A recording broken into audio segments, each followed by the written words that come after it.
ماشاءاللہ۔ اب آئیے اس کے بعد پھر بیان کے لیے مدرسہ اعظہ کے موقر استاد حدیث حضرت مولانا محبوب عالم صاحب قاسمی دامت برکاتہ العالیہ سے درخواست کر رہا ہوں حضرت والا تشریف لائیں اور اپنے مواعظ حسنہ سے ہم سب کو مستفیض فرمائیں۔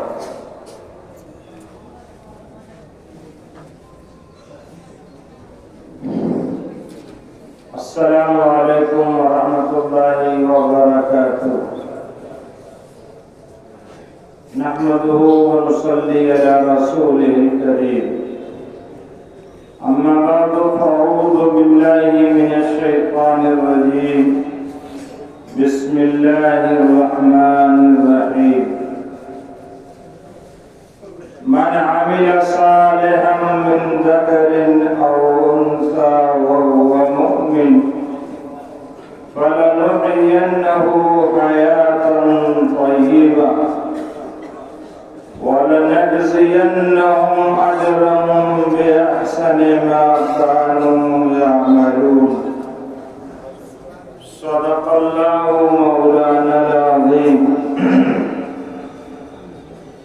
وقال النبي صلى الله تعالى عليه وسلم ما تركت بعدي فتنة أضر على الرجال من النساء، متفق علیہ۔ کچھ کفر نے فتنے پھیلائے، کچھ ظلم نے شعلے بھڑکائے، سینوں میں عداوت جاگ اٹھی، انسان سے انسان ٹکرائے۔ جب ظلم و ستم حد سے گزرے، تشریف محمد لے آئے صلی اللہ علیہ وسلم۔ عورت کو حیا کی چادر بخشی، غیرت کا غازہ بھی بخشا، شیشوں میں نزاکت پیدا کی، کردار کے جوہر چمکائے۔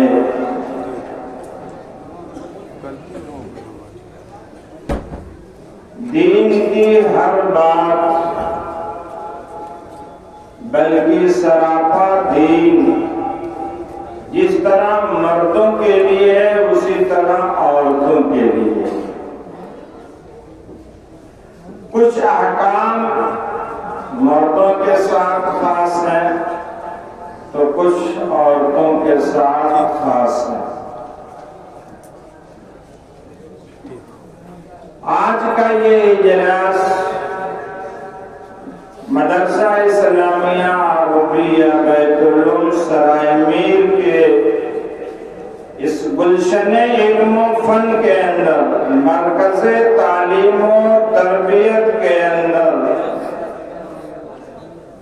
مخصوص ہے خواتین اسلام کے لیے، ماؤں کے لیے، بہنوں کے لیے، بچیوں کے لیے، طالبات کے لیے۔ لیکن اس کا یہ مطلب نہیں ہے کہ مردوں کے لیے نہیں ہے۔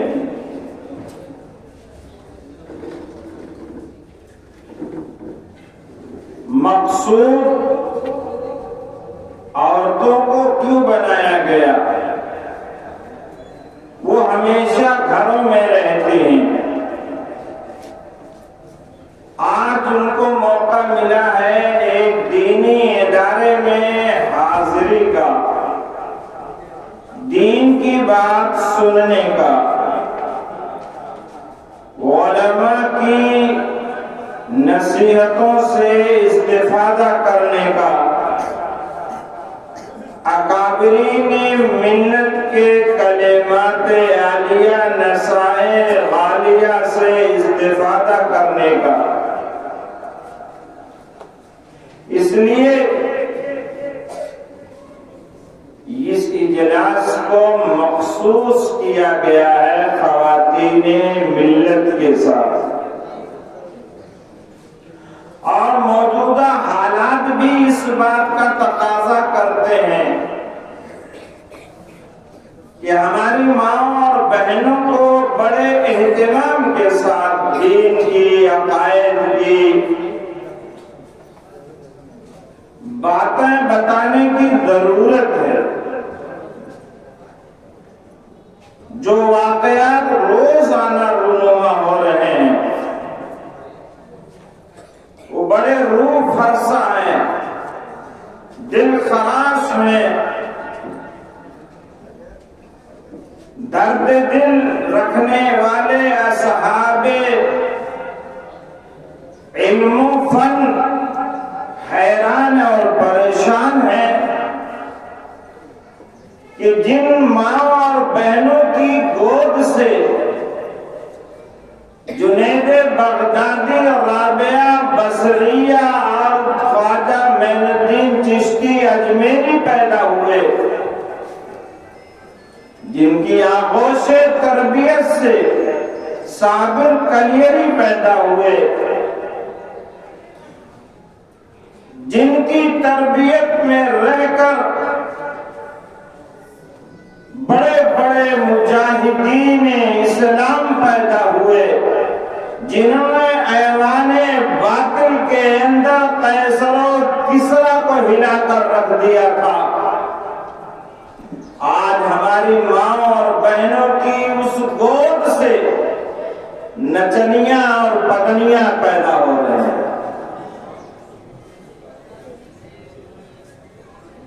کرکٹر پیدا ہو رہے ہیں، بیٹ اور بلہ کے ماہرین پیدا ہو رہے ہیں، جن ہاتھوں میں تلواریں ہونا چاہیے تھا، جن کی زبانوں پر صدائے تکبیر ہونا چاہیے تھا، جن کی پیشانی پر سجدہ کا نشان ہونا چاہیے تھا، جن کی راتیں تہجد میں گزرنا چاہیے تھا۔ آج جو نوجوان اپنے اوقات کو رات کے 2 بجے اور 3 بجے تک ڈھابوں پر اور ہوٹلوں پر اور اوباشوں کے ساتھ، عیاشوں کے ساتھ، بدماشوں کے ساتھ، مافیاؤں کے ساتھ، گنڈوں کے ساتھ، بد اخلاقوں کے ساتھ، بد کرداروں کے ساتھ، نیتا کے ساتھ برباد کرنے پر تلے ہوئے، ہمارا سماج بدترین سماج بنتا چلا جا رہا ہے۔ گوشت جب سڑتا ہے تو بہت بدبودار ہوتا ہے، اور دال اور آلو کی سبزی جب سڑتی ہے تو اتنا خراب نہیں ہوتی۔ گوشت اس لیے خراب ہوتا ہے کہ وہ اطیب الطعام ہے، سب سے عمدہ کھانا ہے، اس لیے وہ جب بگڑتا ہے تو بہت خراب ہوتا ہے۔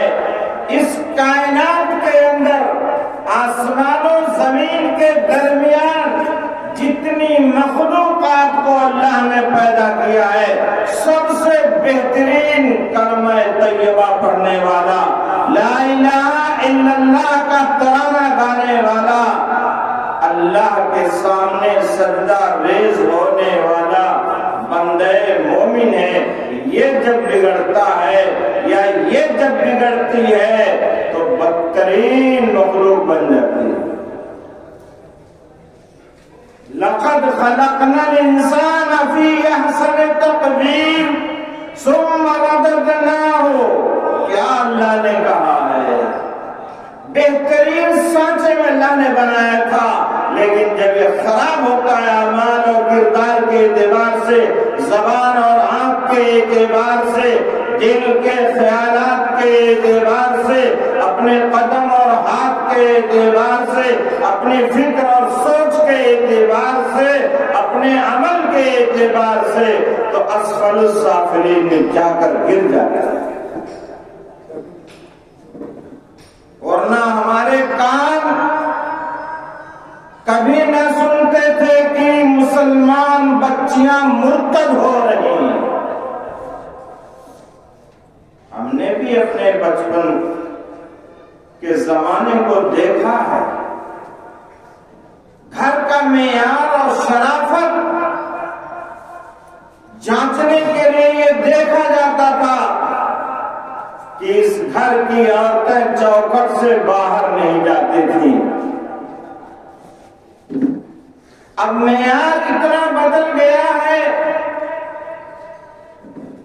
تہذیب اور کلچر کے نام پر بڑے بڑے اسکولوں کے اندر، کالجوں کے اندر ان سے ڈانس کرایا جاتا ہے، انہیں نچوایا جاتا ہے، ان سے فلمی گانے گوائے جاتے ہیں۔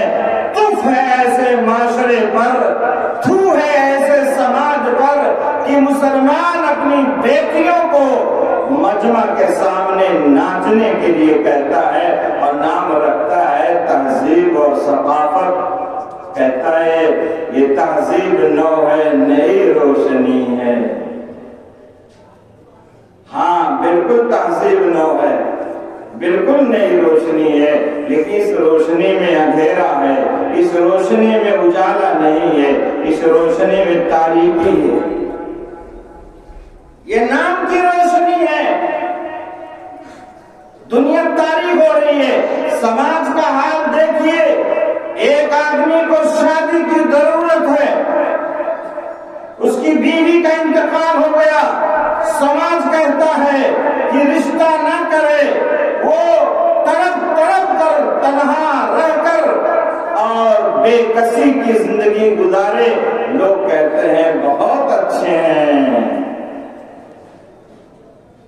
اور وہ نیتا اور وہ قائد، وہ لیڈر، وہ دولت مند، وہ امیر جو بیوی اور بچوں والا ہے، وہ ایک ایک نہیں دو دو عورتوں کو ناجائز رکھتا ہے، سماج اس کو ووٹ دیتا ہے، اپنا لیڈر مانتا ہے۔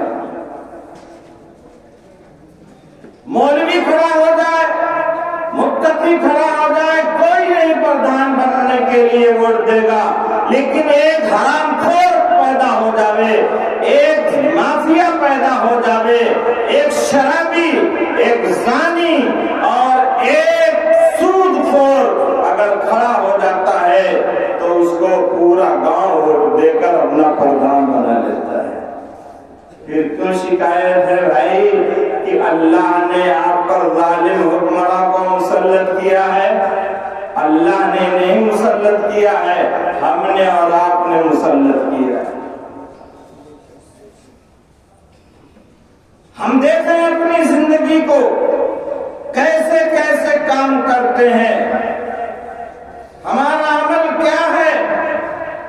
کیا ایک آدمی 4 شادی نہیں کر سکتا؟ جس طریقے سے نماز فرض ہے، جس طریقے سے زکوٰۃ فرض ہے، شریعت کا حکم مانتے ہیں آپ، ایسے ہی اگر ایک مسلمان کو ضرورت ہے کہ 4 عورتوں سے شادی کرے تو معاشرہ کیوں نہیں قبول کرتا؟ قرآن کی آیت ہے فَانكِحُوا مَا طَابَ لَكُم مِّنَ النِّسَاءِ مَثْنَىٰ وَثُلَاثَ وَرُبَاعَ۔ یہ قرآن کی آیت ہے، ترجمہ پوچھ لیجیے کسی سے، ہر گھر کے اندر ترجمے والا قرآن رکھا۔ کیوں ایک آدمی اگر بیوی کا انتقال ہو جائے شادی نہیں کر سکتا؟ لڑکا مخالف، باپ مخالف، رشتہ دار مخالف، سماج مخالف، آپ اس کے بعد اللہ سے نصرت اور مدد کا مطالبہ کریں گے، مدد آئے گی؟ ایک ایک عمل اپنا جانچیے شریعت کی کسوٹی پر۔ آپ کے سامنے کسی کو جواب دینے کی ضرورت نہیں ہوگی، آپ کا دل خود جواب دے گا۔ نبی اکرم صلی اللہ علیہ وسلم نے فرمایا استفت قلبک، اپنے دل سے فتویٰ پوچھو، دل جواب دے گا۔ سب سے بڑا مفتی ہمارے حضرت محسن الامت حضرت اقدس شاہ مفتی محمد عبداللہ صاحب پھول پوری نور اللہ مرقدہ وبرد اللہ مسجدہ فرمایا کرتے تھے، جب کوئی بھی غلط یا ناجائز کام کوئی بھی کرتا ہے تو دل کی سوئی فوراً لال نشان پر چلی جاتی، بتاتا ہے، کھٹکتا ہے، بات وہی کھٹکتی ہے، لیکن وہ اپنی طبیعت، اپنی شہوت، اپنی ناجائز خواہش کی بنیاد پر اس غلط کام کو کر لیتا ہے۔ اس لیے میں اپنی تمام ماؤں اور بہنوں سے گزارش کر رہا ہوں کہ اپنی آغوش کو پاکیزہ بناؤ، بچوں کی ایسی تربیت کرو کہ صلاح الدین ایوبی پیدا ہو، آپ کی زندگی کا یہ مشن ہو کہ جنید بغدادی پیدا ہوں گے، محسن الامت پیدا ہوں گے، محی السنہ پیدا ہوں گے، اللہ والے پیدا ہوں گے، ولی پیدا ہوں گے، عالم پیدا ہوں گے۔ لیکن اگر آپ نے اس میں کوتاہی کیا تو پھر اس دعا کو زبان سے مانگنے کا حق نہیں ہے۔ ربنا ہب لنا من ازواجنا وذریاتنا قرۃ اعین، اے ہمارے رب، ہمیں ہماری بیویوں سے اور اولادوں سے ایسی ذریت، ایسی نسل، ایسی اولاد عطا فرما جو ہماری آنکھوں کی ٹھنڈک ہو۔ آنکھوں کی ٹھنڈک ایسے ہو جائے گی بغیر بیت العلوم میں بھیجے، بغیر صفت الصالحات میں پڑھے۔ ارے وہ پڑھانے والا استاد جو بد کردار ہوتا ہے، اس کے طلبوں پر، بچوں پر اس کا اثر پڑتا ہے، اس کے اخلاق اور کردار کا۔ نبی اکرم صلی اللہ علیہ وسلم ارشاد فرماتے ہیں، ما ترکت بعدی فتنۃ اضر علی الرجال من النساء، میں نے اپنے بعد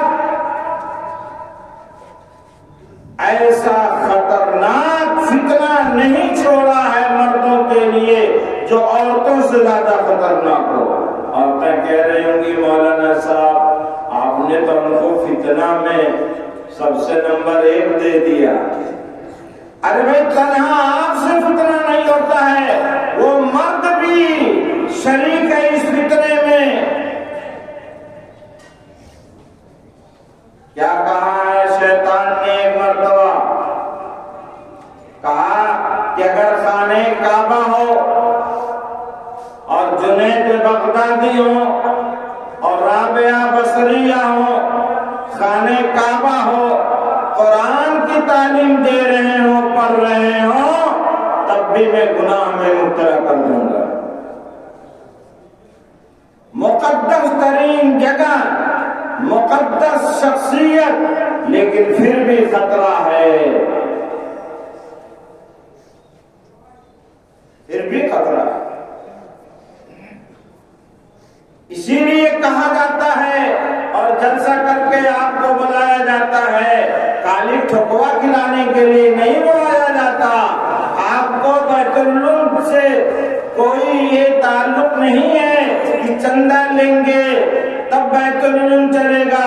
یہ بیت العلوم تو ایسے ولی کامل کا قائم کیا ہوا عظیم تاریخی ادارہ ہے جس نے غلط پیسہ بھی کبھی چندہ میں نہیں قبول کیا تھا۔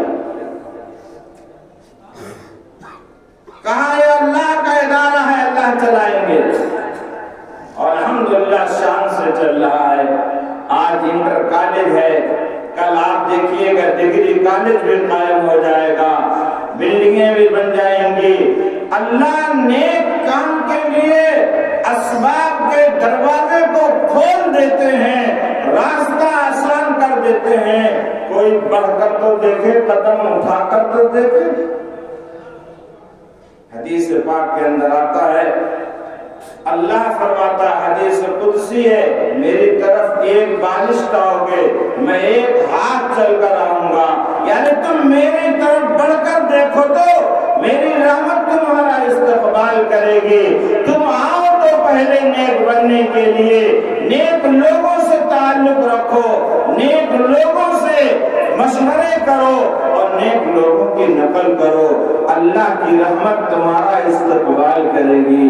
اس لیے آج کا یہ پیغام تمام بچیاں، تمام بہنیں، تمام مائیں اور خواتین ملت یاد رکھیں کہ ہماری زندگی کا ایک مشن ہوگا، ہم شادی نیک لوگوں سے کریں گے، ہماری گود سے بچہ ولی پیدا ہوگا، مجاہد اسلام پیدا ہوگا، دین کا علم بردار پیدا ہوگا، ملت کا پاسبان پیدا ہوگا اور دین کی پیغام کو عام کرے گا دنیا کے گوشے گوشے کے۔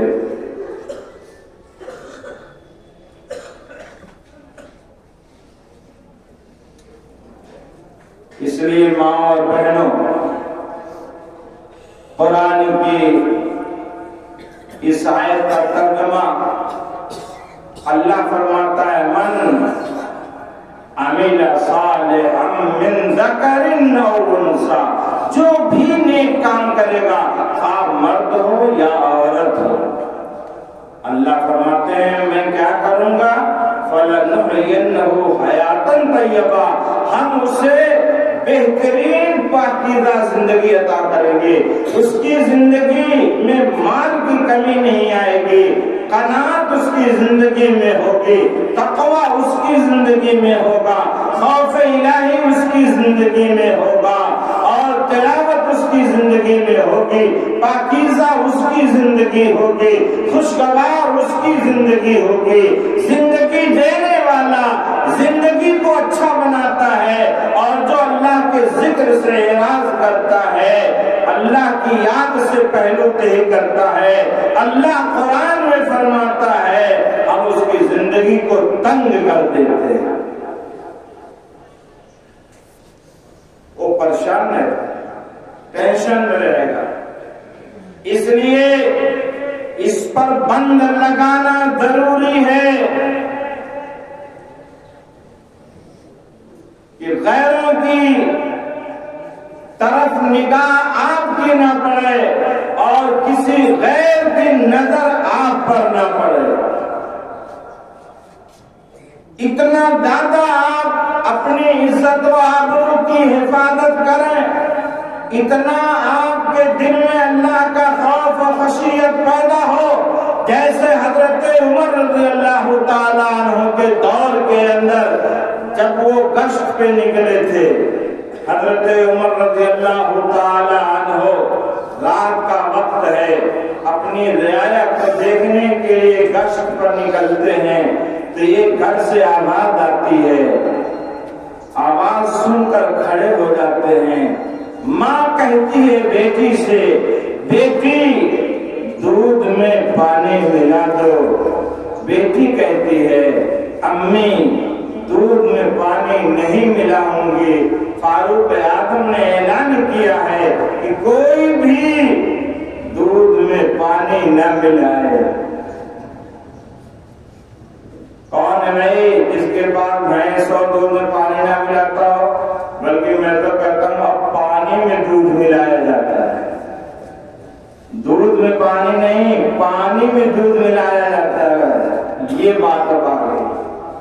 تو میں نے کہا بیٹی فاروق اعظم تو اپنے گھر پر آرام کر رہے ہوں گے، سو رہے ہوں گے، تم ملا دو۔ ارے یہ 2-4 کلو دودھ ہے، 2-4 کلو پانی ڈبل ہو جائے گا تو 50 روپے کلو دودھ جو بکتا ہے 200 روپیہ ملتا، جب ڈبل ہو جائے گا تو 400 روپیہ ملے گا۔ لیکن آدمی بھول جاتا ہے کہ اگر پانی ملا کر یہ 400 روپیہ ہم لیں گے تو 800 کا اللہ تعالیٰ ڈاکٹر کے یہاں بل بنوا دیں گے. بناؤ بھائی، اس کو ایسی بیماری دے دو کہ اس کا 1000 روپیہ لگ جائے گا. کمایا 400 ناجائز اور ادھر بل بن گئی. اس پر بھی غور ہونا چاہیے. تو بیٹی نے کیا جواب دیا؟ اللہ ہماری تمام بیٹیوں کو ایسا ہی جذبہ عطا فرما دے. بیٹی نے کہا اماں صحیح ہے کہ فاروق اعظم نہیں دیکھ رہے ہیں، لیکن ہمارا اللہ دیکھ رہا ہے کہ ہم غلط کر لیں گے تو اللہ کی نظر سے نہیں چھپ سکتے. حضرت فاروق اعظم نے اس مکان پر نشان لگا دیا. اتنا ڈرنے والی اللہ سے. یہ ایسی بچی ہے جس سے نکاح کرنا چاہیے. آج ہے کوئی؟ آج تو سب لوگ حور تلاش کرتے ہیں اور حور تلاش کرتے کرتے حور میں چلے جاتے ہیں.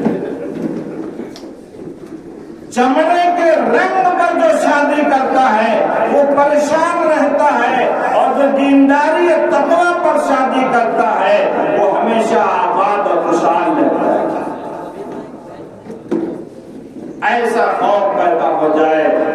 انشاءاللہ آپ جب ایسی تعلیم اور تربیت سے اپنے کو آراستہ اور پیراستہ کریں گے تو آپ سے جو اولاد پیدا ہوگی، جو لڑکا یا لڑکی پیدا ہوگی، اس کے دل میں خوف الہی ہوگا، خشیت الہی ہوگی، اور وہ اللہ کا نافرمان نہیں ہوگا، وہ باغی نہیں ہوگا، وہ اللہ کا دشمن نہیں ہوگا.